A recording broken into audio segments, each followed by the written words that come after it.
This fall, Manny Diaz is going to start his third season here at Duke, and he is undoubtedly building and building something special. And there are goals to be had down the road, whether it be a college football playoff, whether it be a national championship. But I do think it's important to savor moments along the way. Standing on top of the conference, in many ways, standing on top of the college football world with everything they accomplished, and that's a moment I can't imagine anyone that was in that stadium or on that field that night will ever forget.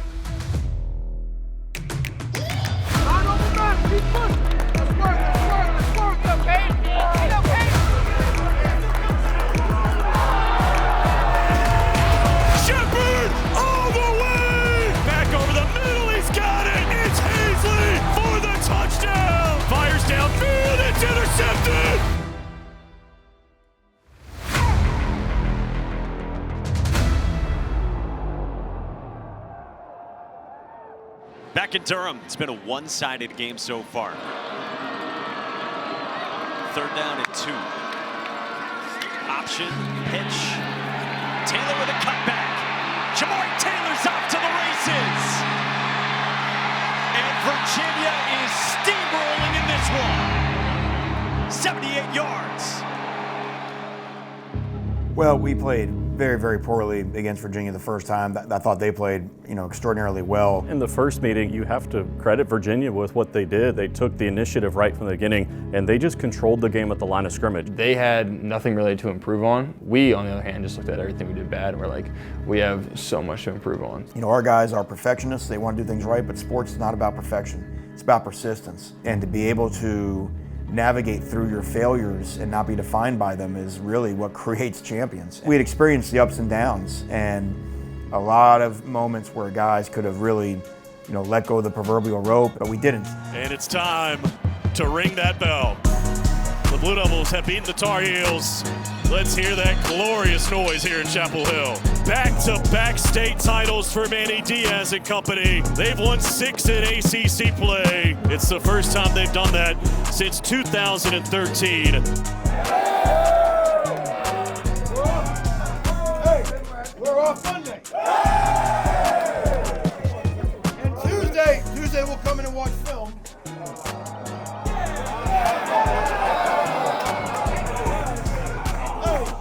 Unless. Nah, couldn't happen. Nah. Enjoy your Sunday. I'm not gonna do it. Not gonna happen, right? But just saying, be by your phones. Yeah, the last day of the season was a crazy day. Going into it, there was certainly an outside chance we could make it the ACC championship game. We really had not mentioned that to the team all week. I had not even given it any thought. I didn't even know the scenario. And then slowly but surely, all the dominoes start to fall, and before you know it, it's closing in on midnight, and you're watching a game out in Berkeley that you feel like Cal had in hand. Cal had got off to a great start with SMU, and obviously realized maybe there's a chance. Then SMU goes on this crazy run to take the lead. Cal goes on a late drive, they take it back, and then SMU looks like they're going to have a game-time field goal. And you're like, see, this is what happens. This is what hope will do for you. And all of a sudden, you see the kick miss, and you realize, wow. And you're going crazy knowing Duke is now going to have a chance to play for an ACC title for the first time in more than a decade. Let's go talk about winning this football game.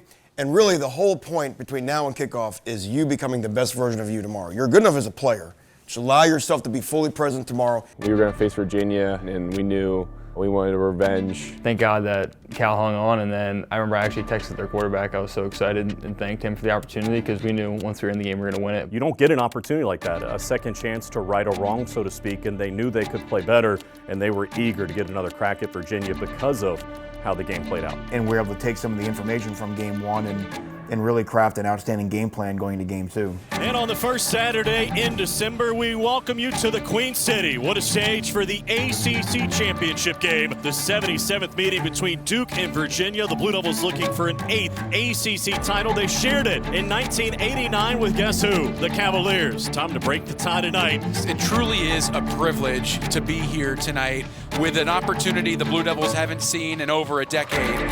This is a chance for this Duke team that's very talented to right the wrong from a couple weeks ago in playing Virginia for a loss and losing control of their destiny.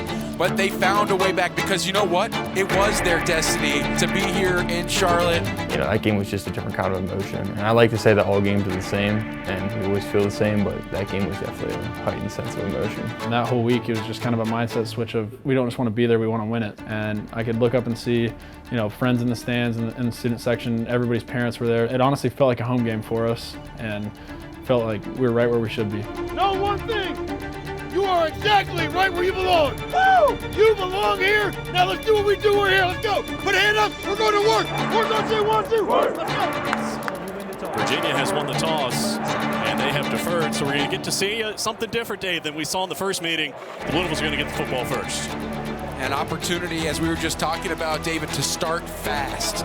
Get right out of the gate, apply a little pressure on Virginia, and it's a chance to show that things are going to be different. It is a unique experience there, and you want to make sure that you are fully present. When Virginia deferred and Duke had it first, you knew there'd be an opportunity to set the tone, and boy did they. You know, the next game we had a different mindset, you know, be able to pound the rock, be able to run the ball, and that first drive kind of shows where we were at. I think it was like a 9-minute drive or something crazy like that, you know, where it was just taking chunks after chunk after chunk. The way they went down the field, executing time and again on third down, picking up a fourth down when they needed it. And then the great screen call by Johnny Brewer to get Hazley open. Third down at 9, they can get a first down at the Cavalier 3.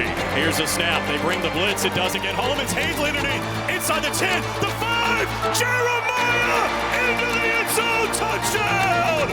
They couldn't get him down, and Duke's on the board first. It was just a little screenplay, kind of bluff the D end and come back underneath, looking at, you know, one defender to beat, broke that tackle, and then just saw daylight. It was really important for the belief on our sideline that one, we're here, we are present, and you know what? The plan works and we can get after these guys. My dog. Let's go, Jerry.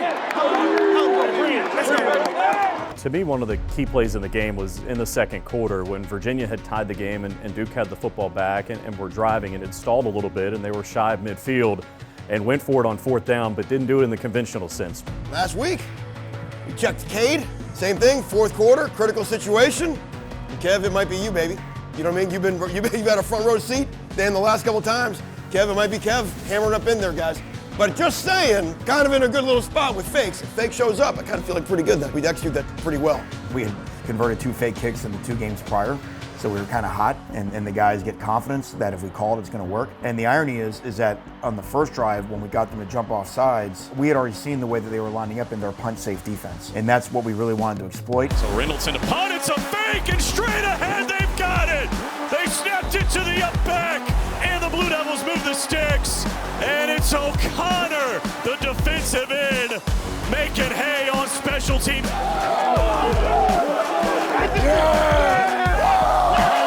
To me, that's something that's been a part of this team's DNA in their stretch run, this aggressiveness. I thought that was a pivotal play, and it spoke a lot about what Manny Diaz thought of his special teams, but also his group as a whole, that they could execute on that play and then carry the momentum forward to get in the end zone. Give it to Shepard, looking for room on the right, slips through, still on his feet, 10, Shepard, all the way, touchdown!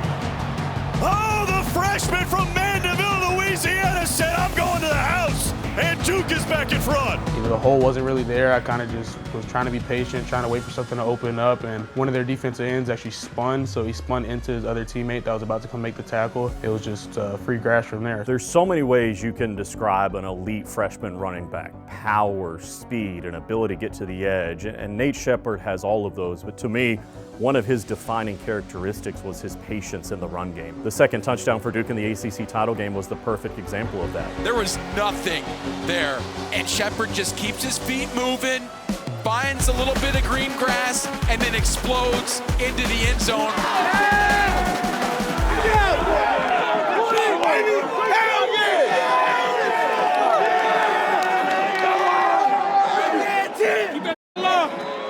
In motion comes Ross in the slot on the left. Here's the snap, here's the blitz. Morris escapes to the right, in trouble, flings it, end zone! Is it picked? No, it's incomplete. Stone in coverage, step for step, and here comes the field goal unit for Virginia. Yeah, I was very proud of our staff and our players on defense. I mean, there's certainly a lot of pride on that side of the ball. So basically everything we did right. And Coach Diaz talks about competitive excellence, and that's what that game was. And the reason for it is because we listened to our coaches and we flew around with our hair on fire. When you watch the first game, there was a lot of good on first and second down. There were a lot of guys up front that played very well against UVA's front. And if we could just play a little bit better in situational football, it could look a lot different than it did the first time around, and that proved to be true. Good snap and hold. The kick is on the way, and it is good, but that's a win for this Duke defense. They've still got the lead. One of the things when you compete for a championship, you know, is that the other side is going to compete their hearts out as well. You have a 10-point lead, which is not a lot. We've come from behind from much further. They were able to get a field goal, and then they were able to make a long drive. Blue Devils clinging to this touchdown lead. Virginia has one timeout. They won't use it here. They wind it. The snap to Morris. He'll throw again to the left this time. The receiver went out of bounds, came back in, caught it, touchdown. And Virginia has knotted it at 20 with 22 seconds to go. Yeah, I'm not gonna lie and say that wasn't scary. I think I was 80 snaps in at that point and pretty exhausted. Obviously I still had adrenaline flowing, but glad I had my friends around me, everyone around me to pick me up and be like, we're gonna go do this thing. And when we went to overtime, we were very quickly able to shift the mindset for the team of not that we had lost something, but we had earned the right to go play an overtime period to win the ACC. And I think everybody would have taken that if we had mentioned that back in August. And here we were, and you know, what an opportunity to, again, to be in the present moment and to make history. You didn't lose the game there, even though maybe emotionally it feels that way with Virginia, like it got away from you. It's overtime. Right. Tied at 20, a chance to win it here in Charlotte. What did Manny Diaz, though, say to John Roth at halftime? It's going to come down to the last play. Before I turned to the side, I looked forward, and our offense was coming out of the field after taking a knee, and you could see their excitement, which I do think jacked up the sideline. To me, it's always interesting when you have these neutral site games, whether it be a bowl game or a championship game, an early season game. What is the feel of the crowd? And I think from a Duke perspective, euphoric is the best way I can describe it. It's as loud as I've heard a Duke football game in a neutral setting in awfully some time. That got us energized, and I just think we were able to shift focus right away to what it takes to win the next period. The Blue Devils all-time 6-9 in overtime. As the Blue Devils go to work, right to left as we see it here in the first overtime, tied at 20. Here's the snap. A give to Shepard, straight ahead through the whole 20, still on his feet, inside the 15, and down to the 14-yard line. An 11-yard rip to get the drive started. The play of the game in overtime was the first play of overtime, because I mentioned Virginia's got all the momentum, their crowd is going crazy, their sidelines jumping up and down, and we just run the most old-school caveman play in football, just power, pulling guard right up Main Street, and Shepard runs for a hard 11 yards and a first down. And that was really a tone-setting play. It definitely felt good for the team and for the coaches to be able to have that mindset about me and be able to lean on me a little bit in the run game. It allowed us to sort of seize control of our circumstances. We got down there close and ultimately had a fourth down decision. 4th and goal, and now a decision to make in the first overtime, tied at 20. Hazley out to the right. And it's the tailback Castle on 4th and goal in the first overtime. Rolls to the right, wants to throw, waits, looking, back over the middle, he's got it! It's Hazley for the touchdown! Castle stays in the block. End zone touchdown! Jeremiah Hazley!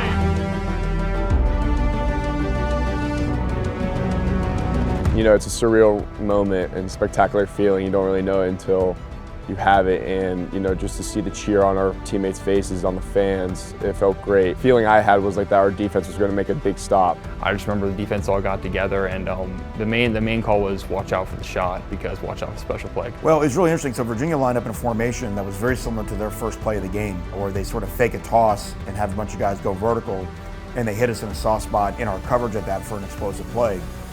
It presented very, very similar firsthand, so Jonathan Packey picked up on it. This is when you can still speak to the players on the headset. And so he's telling Luke Morgado, our middle linebacker, watch out for the pop pass. Now can you get a stop? Morris tossed to the right, they want to throw back. It's Taylor, wants to take a shot. It ends up being a similar type trick. They're kind of trying to accomplish the same thing. So it was a formation recognition. I saw the unbalanced formation, which they were running a lot of zone, a lot of toss, a lot of overs and a lot of stuff out of that formation that game. So I was like, all right, let's see what they do. We lined up, make the call, and immediately it's the toss to the right again. I see it start to unfold, and I notice that running back is a really good running back, runs really hard. I'm like, all right, he's not running hard at all. Immediately I freeze. I'm like, all right, here comes something special. I literally was talking to someone like, literally, what happens if there's a pick right here? And I just see Luke Mergott just flying. I remember running after him, I see in the air, I'm like, okay, well, let's go win the game. Fires downfield, it's intercepted! Luke Mergott with the pick! You just realize right in front of you, you just won the ACC, and that was, you know, that was one of the best moments I've ever experienced in this game. And the Blue Devils, for the first time in 36 years, are champions of the ACC!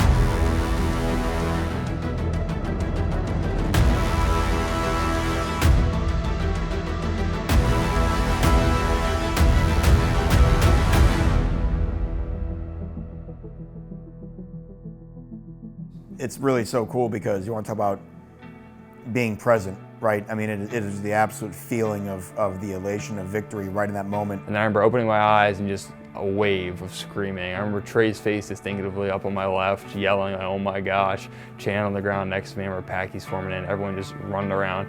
I just remember, like, you know, the smiles on everybody's faces and hugging everybody.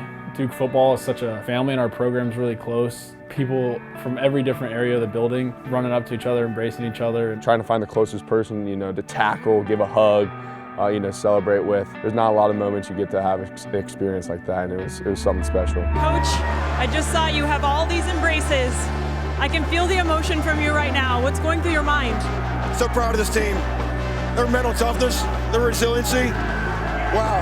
I mean, these guys, they never give up. The things they've been through this year, and now they are ACC champions. They deserve to be here. They're worthy of being here, and now they're champions. In those moments, it's hard to describe everything that goes through your mind. As you're looking around, you're looking down on the field, and you're thinking about all the work that they've put in. Some of these guys, this is the end of their journey at Duke in terms of ACC play, and to culminate it with the championship is special. But, you know, I'm sitting in the booth, and I look across to Dave Harding, and you flash back to when he first got here on campus, when David Cutcliffe got here, and the rebuild began in terms of bringing Duke football back to prominence. And they took a step in 13 and getting to the ACC title game, and then to have it be culminated 12 years later with a title in 2025. You think about all the naysayers along the way who said this wasn't possible, and all the guys like Dave Harding or Matt Skura, who was in the booth with us that night. And you start thinking about all the different guys that laid the foundation for this. You think about Anthony Boone, you think about Jamison Crowder, you think about Connor Vernon, you think about those Daniel Jones-led teams, you think about that dynamic linebacker duo of Joe Giles Harris and Ben Humphreys. You start thinking about Dwayne Carter and what he meant to this program along the defensive line. And this wasn't just a championship for this group. This was a championship for this program. And it is an absolute honor to be here on this stage with Commissioner Jim Phillips and the winners of tonight's game, the Duke Blue Devils. It is now time for Commissioner Phillips to present the ACC Championship Trophy to the winning team, head coach Manny Diaz and the Duke Blue Devils.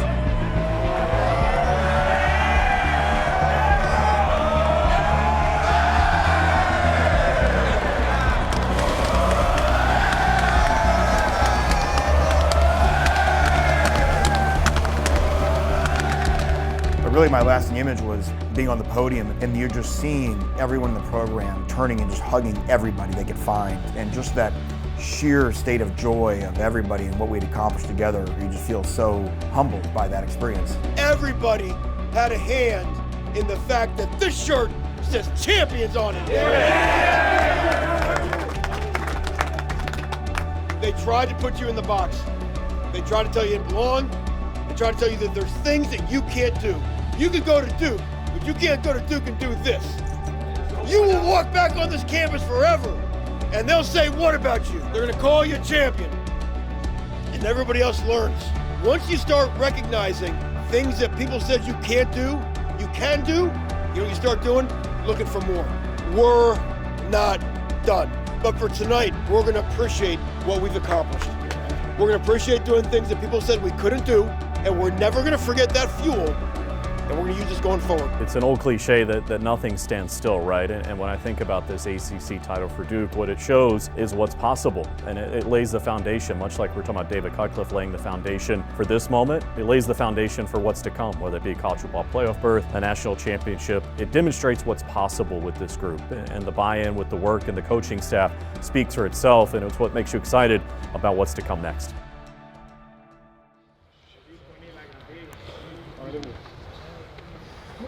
Eyes up, eyes up. Guys, in life you do everything better when you have a purpose, you understand your meaning. Okay, there's a real reason why we structure our winter workouts the way that we do. How would you say, those of you that were here last year, how would you say our season was last year? Pretty good year, right? Why? Because we what? We finished. We finished. Okay? There's all kinds of reminders of how we finished. Now, we started 1-2. Does it say that anywhere in the building? No. Did we put a big poster up saying, hey, watching us walk off the field when we were 1-2? All that's gone. All that was erased because we did what? We finished. Your best is required right now. We are practicing winning trophies.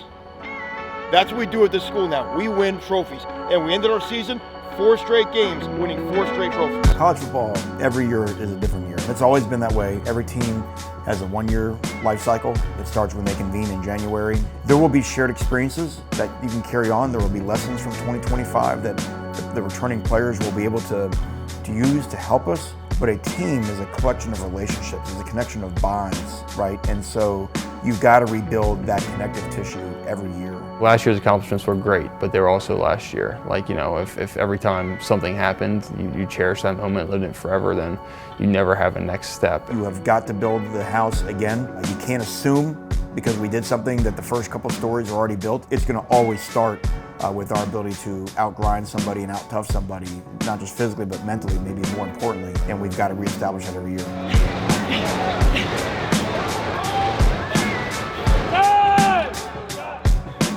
Definitely culture shifting right now. I think from the staff to the players, there's emphasis on the culture, and then the players to the new players, it's just emphasis on the culture, right? Because like our culture works, it's proven to work. And like I said, our culture is simply just working as hard as you can for as long as you can, which is longer than other people can. You can have a guest speaker, you can wear t-shirts, you can wear wristbands or whatever. That stuff, you know, everybody's got that. It doesn't really mean anything. Our culture's set in the weight room. Our strength staff does, you know, a phenomenal job, and the players know it's real, it's measured, and it doesn't waver. And I think that's the best part about what David Feeley does down there. And so there's only one way through the sewer, and that's forward. They really have no choice. Each season of training, you're looking at parts of the year, your winter, your spring football time, then your summertime, and then your in-season. So your winter, that's the time to make monsters. That's the time that we've got to pack on as much size on our players as humanly possible, and we have to get a really good understanding of how well that they move and how well that they bend. What we end up doing is we have a giant think tank of where are they, how do we assess them. Once we're done assessing each player, how do we implement a plan that gets them to move and bend safely in this room so that we can load them so they can get stronger, faster, and more explosive.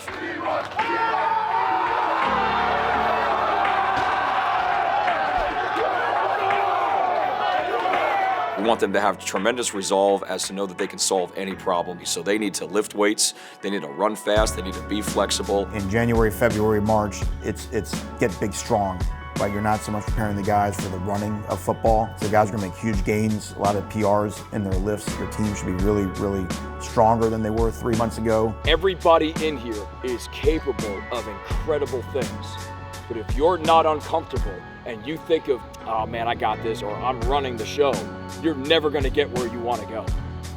This is an all hands on deck operation. Nobody can do this themselves. Nobody in the back, nobody here. Nobody can, and that's the beauty of the sport. Yeah, winter workouts are the hardest phase of the year. You know, obviously our biggest gaining period in terms of, you know, size, strength, speed, but it's also the time to compete and to see the guys that are, to be honest, like really about it. There's nowhere to hide, but the thing is everybody at Duke is here to compete. Yeah, I feel like individuals learn who they are, and I feel like you have to learn yourselves and learn what you need to improve on before you can help the unit, and then as a unit, it helps us know where we are. We have competitive agilities in the morning, and those get hot and heavy.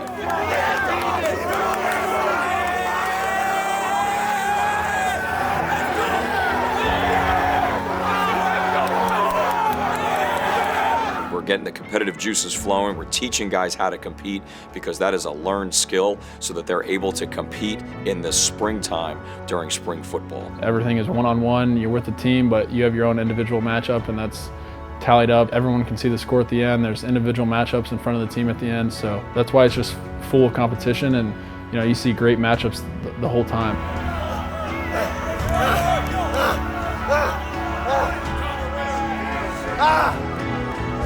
And you need competition because we are going to outpush everyone and outwork everyone we play. So it's like if you have two people here in our team competing against each other, trying to outwork each other, like we're going to work longer than anyone else. And really we're just building more of a buffer between us and other people because we're going to push each other harder than anyone else will. We're in a competition sport, right? There's winners and losers in everything we do. And you ask someone to go touch a cone and come back, how hard they do that will be based off of what the incentives are if they don't do it. And there's no better way to do it than put someone else next to them and have two guys try to touch a cone and get back first. And it's what we do. We get used to competing. The real competition in sports is you're competing against yourself. You're competing against your best self and maximizing your potential. That is really the hardest battle. And so the more times you put somebody in that fight, the better chance they have to overcome our biggest enemy, which is our own propensity to be mediocre. The best way we can describe the culture in this weight room is that everybody's as important as everybody. There is no status in this room. It doesn't matter if you're a walk-on or a fifth-year senior captain. Everybody in here is encouraged and pushed the exact same. They're all expected to lead. They're all expected to encourage each other, and everybody's required to do their best on a daily basis. The uniqueness of this culture really boils down to one thing, and it's the people that are in it every day. All these kids on my team are going to push me harder than anyone else outside this program would. And I'm very grateful for that. And I think that's the key element to competition. Like I need people to push me and I need people to want to be better than me. And if they don't, then what am I doing here? And I feel like that's the difference between Duke as well. It's like we push each other so much that when other teams try to push us around, it's just not even comparable. They do it together, and it's one of the most special experiences I've ever had as a coach, and we just don't take that for granted around here. They will do every and anything to make sure that there's a well-executed plan to win, and they want it. There's going to be a 2026 ACC champion. I've been at Duke for 3 years now, and I've not known anything but winning, and I don't plan on knowing anything but winning. We're just going to keep moving, we're going to keep working, and at the end of the day, we're going to take people to sewer. That feeling that we have when we won the ACC championship game. Intercepted by Luke Burgon! And Duke has won the ACC! That's what we want every single season. That's what's going to drive us each and every game, each and every week, whenever the days are the hardest. It all matters about what's happening right now, whether it's mat drills, spring ball, fall camp, the track. No one will care until we step on that field for the 2026 season. And the message is that we're just going to do it all over again. Duke on 2, tough on 4. 1, 2, 3, 4.